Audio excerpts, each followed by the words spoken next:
अस्सलाम वालेकुम फ्रेंड्स। कल हम जो है वो फैमिली कोर्ट एक्ट की दफ़ा जो 8 है और 9 है उसको डिस्कस कर रहे थे। तो दफ़ा 9 के तहत जो है वो रिटर्न स्टेटमेंट फाइल करना है। उसमें एक बात जो है वो बताने वाली रह गई, जो मैं दोबारा जरा सारों भाइयों को गोशगुजार करता हूँ कि जब भी अब जो मेंटेनेंस का सूट होगा उसके लिए कोई लिमिटेशन नहीं है। बहुत सी जजमेंट्स ऐसी मौजूद है कि अदालतों ने 30-30 साल का खर्चा भी जो है वो डिग्री किया है, बच्चों का, बीवी का। तो जो तनसीख निकाह का दावा है उसके लिए भी कोई लिमिटेशन नहीं है। अब बाज़ औक़ात जो नए आने वाले दोस्त हैं और भाई हैं वो कानूनी गलती करते हैं कि जब खर्चे का दावा करते हैं या साथ उसके डावरी आर्टिकल्स का करते हैं तो खर्चा ज़्यादा मांगने के लिए कि जी हम इसको टर्न आउट ज़्यादा अरसे से बनाएंगे तो खर्चा ज़्यादा मिलेगा। उसके साथ साथ फिर वो बंदे का जो नजायज़ कब्जा है over the dowry articles of wife जो है वो भी अलेज कर लेते हैं कि जी 6 साल से उसने हमें निकाल दिया है, 8 साल से निकाल दिया है, 5 साल से निकाल दिया है, तो डावरी आर्टिकल्स भी दिया जाए। तो बाज़ औक़ात तो मैटर जो है वो अनअटेंडेड रह जाता है, लेकिन बाज़ औक़ात लीगल ऑब्जेक्शन आ जाने की सूरत में जो औरत है वो डावरी आर्टिकल से महरूम हो जाती है। वो इस तरह से है कि आर्टिकल 49 जो है कानून शहादत का वो डील करता है regarding the immovable property, recovery of immovable property. तो जो डावरी आर्टिकल्स हैं ये भी immovable property of the movable property of the women होते हैं। तो मूवेबल प्रॉपर्टी के वापसी के क्लेम के लिए जो लिमिटेशन है वो 3 ईयर्स है। और अगर 3 साल के अंदर अंदर डावरी आर्टिकल्स का सूट रिकवरी का फाइल नहीं होगा तो दावा जो है वो ज़ैदुल मियादी पे ही मुस्तरद प्लेंट उसकी हो जाएगी। इस पे जो केस ला है वो पीएलडी एमएलडी 2016 पे पेज जो है वो उसका 693 है, जिसमें लाहौर हाई कोर्ट ने इसी पॉइंट पे जो है वो डावरी आर्टिकल्स का दावा जो है वो खारिज फरमाया कि ये अंदर में आज 3 साल जो है वो दायर नहीं किया गया। अब आगे हम शुरू करते हैं कि जब ये पार्टीज की प्लीडिंग जो है वो कंप्लीट हो जाएंगी तो सबसे पहले जो कानूनी तौर पे एफर्ट करेगी कोर्ट वो करेगी उनकी इब्तदाई मसालत के लिए। और इब्तदाई मसालत को डील करता है section 10 of the Muslim family code act.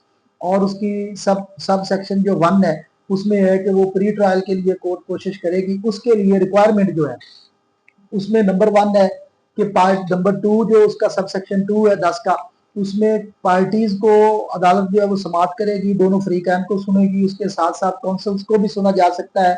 और अगर उनकी कोई कंप्रोमाइज होता है तो फिर उनका जो टर्म एंड कंडीशंस होंगी उनके मुताबिक उनकी मसालत करवाएंगे। उसके बाद जो सेक्शन 10 का सब क्लास 3 है वो है पॉइंट्स ऑफ इशू की बाबत। अब एक बात और अर्ज कर दूं कि अगर वो दावा होगा खर्चे का, वैसे तो जो 17A है मुस्लिम फैमिली कोर्ट एक्ट का वो कोर्ट को इंपावर करता है इंटरम मेंटेनेंस की फिक्सेशन के लिए। और वो at any stage after institution of suit court को इख्तियार है कि वो कर सकती है। लेकिन लाइटली जो प्रैक्टिस चल रही है उसमें जब अगर वो सेक्शन 10 सब क्लास 2 के तहत इब्तदाई मसालत पार्टीज की नाकाम हो जाती है तो उसी दिन से ही कोर्ट उसी दिन से या date of appearance of defendant से जो माइनर्स अगर होंगे कोई तो उनका इंटरम मेंटेनेंस जो है वो फिक्स फरमाती है। और उसके लिए प्लीडिंग को, प्लेंट को और रिटर्न स्टेटमेंट को और ओरल असर्शन ऑफ पार्टीज को जो है वो प्राइम ऑफ शाही जो है मद्देनजर रखा जाता है। उसके बाद सेक्शन इसका 10 का सब क्लास 3 है कि अगर वो मसालत नहीं होती, मसालत नाकाम हो जाती है तो फिर कोर्ट जो है वो points of issues of parties जो है वो उसको डिटरमिन करते हुए उसमें इश्यूज फ्रेम फरमाएंगे और पार्टीज की एविडेंस जो है वो कॉल करेंगे। उसके बाद जो 4 है, 4 में कि पार्टीज को सुनने के बाद आगे जो प्रोविजो है अगर वो सिर्फ होगी कि वो अगर मसालत नाकाम हो जाती है तो फिर एविडेंस कॉल की जाएगी। आगे उसमें सेक्शन 10 के सब क्लास सब सेक्शन 4 में ये प्रोविजो है कि अगर वो सिर्फ दावा होगा तनसीख निकाह का तो फिर कोर्ट जो है वो जब इब्तदाई मसालत नाकाम हो जाएगी तो उसमें तनसीख निकाह की डिग्री जो है वो सादर फरमा देगी। उसके लिए पहले ये होता था, उसमें वजाहत थी कि 25% एक हक में डावर और वो डेफर्ड और उनको जो है वो 75% 50% तक जो है वो सरेंडर करना है।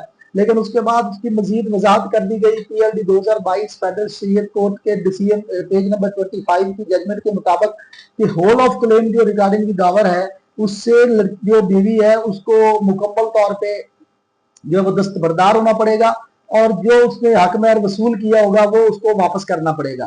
ये सारी प्रोसीडिंग होने के बाद आगे जो सेक्शन 11 है इसका, उसके तहत कोर्ट जो है वो एविडेंस पार्टीज की कॉल करती है। उस एविडेंस को एफिडेविट के जरिए भी कोर्ट को लिखने का इख्तियार है, ओन वर्ड्स में भी लिखने का इख्तियार है।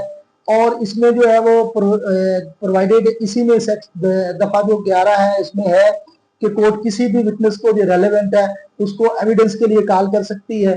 اگر کسی نے کسی کو ڈیفیم کرنے کے لیے اپنی ایویڈنس میں یا جواب میں یا ایفیڈیوٹ میں الفاظ کا استعمال کیا ہے تو کورٹ ان الفاظ کو جو ہے وہ حذف فرما سکتی ہے. کورٹ اپنے طور پہ کسی بھی کویسچن کا جواب لینے کے لیے گواہ سے سوال کر سکتی ہے.